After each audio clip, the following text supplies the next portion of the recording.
کہ انویڈر کی جو آپ نے بات کی نا، اس کو پہلے سمجھنا چاہیے کہ اس کی بیسکلی تعریف کیا ہے۔ ہمارے ہاں ہر بات کے دو معنی لیے جاتے ہیں۔ انویڈر کی اگر بات کریں تو اس میں ایک یہ بات بھی آتی ہے کہ کچھ حکمران باہر سے آتے ہیں کسی ملک میں، اس کے خزانوں کو لوٹتے ہیں اور پھر وہاں سے چلے جاتے ہیں، جیسا کہ اسکندر اعظم کی مثال ہے۔ اسکندر اعظم اگر اس دنیا میں آتا ہے، ٹھیک ہے، تو وہ اس کا مقصد کیا تھا؟ عدل و انصاف قائم کرنا اس کا مقصد نہیں تھا۔ اس کا مقصد جو ہے وہ ملک گیری کا تھا اور وہاں سے خزانوں کو لوٹنے کا تھا۔ جب اسکندر اعظم ہندوستان آتا ہے تو وہ کیا کہتا ہے اپنی فوج سے کہ میں تمہیں سنہرے ہندوستان میں لے کر جا رہا ہوں، میں تمہیں اس ملک میں لے کر جا رہا ہوں کہ جہاں پر خزانوں کی بھرمار ہے، وہ خزانے تمہارے ہاتھ لگے ہوئے۔ تو وہ تو یہ اس کو میسج دے رہا ہے اپنی آرمی کو، تو آپ اس کو کہیں گے ہیرو ہے وہ، دنیا اس کو ہیرو کے طور پر پیش کرتی ہے۔ اچھا، اب آ جائے آپ اسلام کے ہیرو کی طرف۔ میں نے اس کا اشارہ دیا کہ محمد بن قاسم جو ہے وہ اسلام کے ہیرو ہیں۔ تو محمد بن قاسم نے یہاں پر آ کر کیا کیا؟ انہوں نے ظلم قائم کیا یا یہاں کی رعایا کو عدل و انصاف مہیا کیا؟ صحیح۔ میں نے ایک بات کی تھی کہ 3 وجوہات تھی محمد بن قاسم کے یہاں پر آنے کی یا اسلامی لشکر کے آنے کی۔ اس میں ایک وجہ یہ بھی تھی کہ یہاں کے مقامی جو سرکردہ افراد تھے، انہوں نے حجاج بن یوسف سے باقاعدہ فیس ٹو فیس ملاقات کی کہ ہمارا بادشاہ جو ہے نا وہ ظلم کرتا ہے، ظالم ہے، اسے ہمیں نجات دینا ہے۔ صحیح۔ تو یہ وجہ تھی یہاں پر آنے کی۔ تو کیوں انہوں نے ہمیں جو ہے نا وہ کیا سمجھا؟ انہوں نے ہمیں عدل و انصاف کا پیکر سمجھا۔ انہوں نے کہا کہ اگر آج ہماری بقا ہے تو وہ اسلام کے اندر ہے۔ اسلام کا یہ ہیرو جب ہندوستان میں سندھ میں آئے گا تو اس کے ذریعے سے اسلام پھیلے گا اور ہمیں ظالم حکمران سے نجات ملے گی۔ اس معنی کو بہت غلط لیا جاتا ہے۔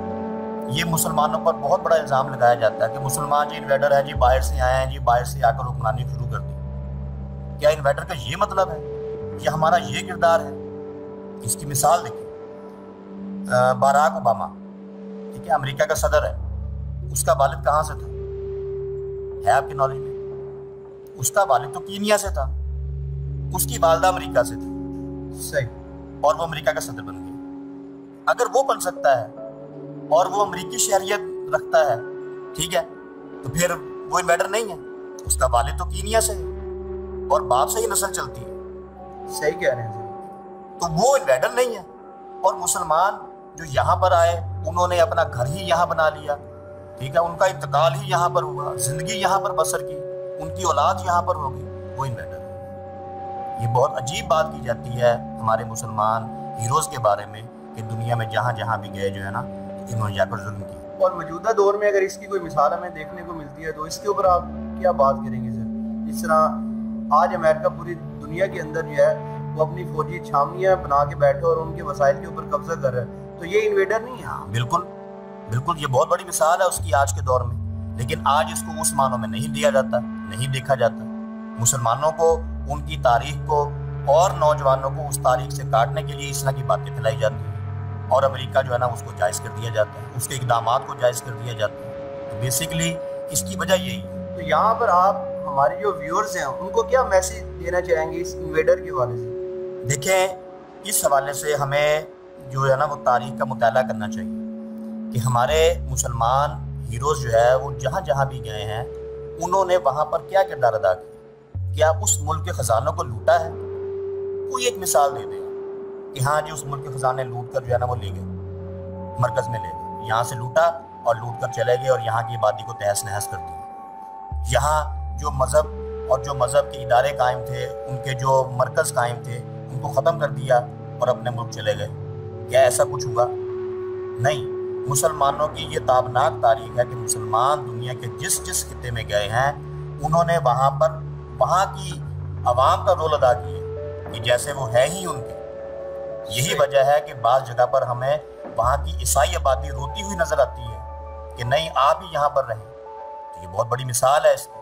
اچھا سر، یہاں پر میں ایک اور سوال بھی آپ سے پوچھنا چاہوں گا جو ایک خاص مکاتب فکر سے جو ہے ہمارے سامنے آتا ہے کہ عبداللہ شاہ غازی جو ہے، محمد بن قاسم عبداللہ شاہ غازی کو قتل کرنے کے ارادے سے یہاں پر آئے ہیں، اور سننے میں یہ بھی آتا ہے کہ یہاں پر سادات کو جو ہے وہ راجہ دائر نے پناہ دے رکھی تھی، جس کو سبق سکھانے کے لیے جو ہے وہ محمد بن قاسم یہاں پر آئے۔ لیکن اس کے اوپر پہلے آپ نے آلریڈی بات کر لی ہے، لیکن یہ کیا بات درست ہے کہ سادات کو بھی کرش کرنے کے لیے محمد بن قاسم جو ہے یہاں پر آئے ہیں؟ نہیں، یہ بات غلط ہے۔ دیکھیں، میں نے آپ سے بات بھی کی تھی کہ قبیلہ بنی اسار کے جو سردار تھے محمد بن حارث علافی، ٹھیک ہے، یہ ان کے ساتھ 500 افراد کی آرمی تھی، صحیح، اور انہوں نے حجاج بن یوسف کے طرف سے مکران کے گورنر کو قتل کر دیا، ٹھیک ہے، اور اس کے بعد راجہ دہر کے پاس سیاسی پناہ لے لی۔ تو یہ تو ایک باغی گروہ تھا مسلمانوں کا، جس گروہ کو ختم کرنے کے لیے، ٹھیک ہے، حجاج نے یہاں پر فوج بھیجی۔ 3 وجوہات بتائی نا میں نے، اس میں ایک وجہ یہ بھی تھی۔ تو یہ تو باغی گروہ تھا بھائی، اس کو سادات کا نام دے دیا گیا۔ اچھا، بعد میں سادات کا نام دے دیا؟ جی جی بالکل، اس کا نام ہے، میں نے آپ کو نام دیا سردار محمد بن حارث علافی۔ صحیح، اس کا بیک گراؤنڈ کیا ہے؟ وہ یہی کام کرتا تھا، وہ مسلمانوں کے خلاف سازشیں ہی کرتا رہتا تھا۔ صحیح، اس کو موقع ملا، اس نے مکران کے گورنر کو قتل کر دیا، اور پناہ کس کے پاس جا کر لی؟ راجہ داہر کے پاس۔ کیوں؟ اس کا مطلب یہ ہے کہ اس کے دل میں کھوٹ ہے۔ یہ وہی بات ہے کہ جیسے یہاں پر ملک کو لوٹو اور لندن جا کے پناہ لے لو، اور پناہ بھی وہاں لو جو جمہوریت کا سب سے بڑا چیمپئن اپنے آپ کو قرار دیتا ہے۔ وہ ہر لٹیرے کو پناہ دیتا ہے اپنے ملک کے، ہر ملک کے لٹیرے کو لندن جو ہے وہ پناہ دیتا ہے، صحیح، اور اس کو سیاسی پناہ کا نام دے دیا جاتا ہے۔ اور عبداللہ شاہ غازی کے حوالے سے دیکھیں، یہاں پر نا یہ بہت اہم بات ہے، اور اس کو سمجھنا انتہائی ضروری ہے۔ مسلمان کا کسی بھی جگہ جانا، ٹھیک ہے، اس کی کئی وجوہات ہیں جس علاقے میں گئے۔ پہلی بات تو یہ ہے کہ اگر بنیادی طور پر ہم یہ سوال کریں کہ کیا واقعی انہوں نے اسلام پھیلایا، تو اس میں کوئی شک نہیں ہے، ٹھیک ہے۔ اسلام پھیلانے کے 2 ہی دعوے دار ہیں۔ یہ بہت اہم بات آپ نے پوچھی ہے، اور اس پر جو ہے نا وہ ہم ڈیٹیل سے بات کرنا چاہیں گے۔ یہ بہت اہم بات ہے۔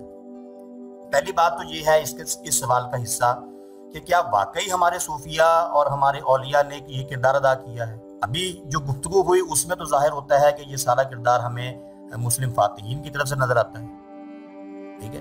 تو یہ الگ الگ چیزیں نہیں ہیں، یہ دونوں ایک ہی چیز ہے۔